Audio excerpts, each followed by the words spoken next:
આપણે આજે એક શ્રદ્ધા વિશેની વાત કરીશું। આ વાતમાં આપણે સ્વામી વિવેકાનંદજી છે તેની નાનપણની વાત કરીશું કે તેનો એક એવો કિસ્સો છે કે જ્યારે સ્વામી વિવેકાનંદજી નાના હતા ત્યારે તેની સાથે શું બન્યું હતું તે જાણીએ। તેમાંથી આપણને પ્રેરણા મળશે કે શ્રદ્ધા જરૂરી છે। તો શીર્ષકનું નામ એવું છે કે હનુમાનજીની શોધ। તો જ્યારે નરેન્દ્ર નાના હતા ત્યારે તેનું નામ હતું નરેન। નરેનને રામાયણની કથા ખૂબ ગમતી હતી। નરેનને રામાયણની કથા ખૂબ જ પ્રિય હતી। એક વખત પાડોશમાં રામાયણની કથા બેઠી હતી। નરેન કથા સાંભળવા ગયા। પંડિતજીએ કથા ચાલુ કરી, કહ્યું કે હનુમાનજી તો અમર છે, તેઓ કેવળ કેળના બગીચામાં રહે છે। કેળનું ઝાડવું હોય એ બગીચો હોય એમાં રહે છે। આ સાંભળીને નરેન્દ્ર તો મનમાં નક્કી કરી લીધું કે આજે તો હનુમાનજીને મળીને જ પછી ઘરે જવું છે, ગમે તેમ થઈ જાય। અને જેવી કથા પૂરી થઈ એટલે તે તરત જ નરેન કેળના બગીચામાં પહોંચી ગયા અને આમ તેમ બધે જોવા લાગ્યા, ક્યાં છે હનુમાનજી? દેખાયા તો નહીં। અડધી કલાક એમ કરતાં કરતાં અડધો દિવસ વયો ગયો।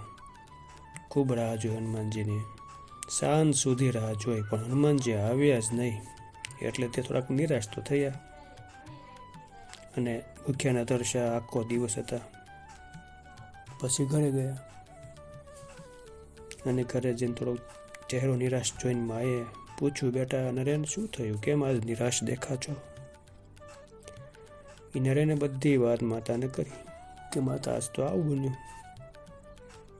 અને આ જે વાત સાંભળીને માતા તો મનોમન આનંદ થયો, ખુશી થયા કે તેનો પુત્ર કેવી શ્રદ્ધા ભક્તિથી આ વસ્તુ કરી રહ્યો છે, ગયો તો હનુમાનજીની શોધમાં। તેને કેટલી શ્રદ્ધા છે કે આખો દિવસ ભૂખ્યો તરસ્યો હનુમાનજીને મળવા બગીચામાં બેઠો રહ્યો। માએ પણ એને ખૂબ વાલથી કહ્યું, બેટા નરેન તું ગયો હતો, તને હનુમાનજી ન મળ્યા, પણ એનું એક કારણ છે બેટા। નરેને કહ્યું, શું માતા? કે હનુમાનજી આવવાના હોય જ, પણ હનુમાનજી આજે રામના કામ માટે બીજે ગયા છે, એટલે આજ આવી શક્યા નથી, એટલે તને આજ મળ્યા નથી। તો તું નિરાશ ન થા।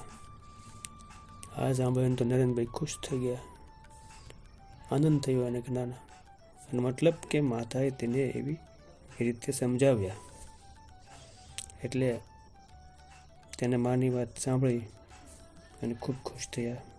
આવી રીતે તેને માએ એક બોધપાઠ આપ્યો કે શ્રદ્ધા રાખજે, શ્રદ્ધા જરૂરી છે। એટલે નાનપણમાં રોપાયેલા શ્રદ્ધાના બીજ સ્વામી વિવેકાનંદજીએ પોતાના જીવનમાં ખૂબ ઉપયોગી બન્યા, મોટું વટ વૃક્ષ બની ગયું, કેમ કે શ્રદ્ધા ખૂબ જરૂરી છે।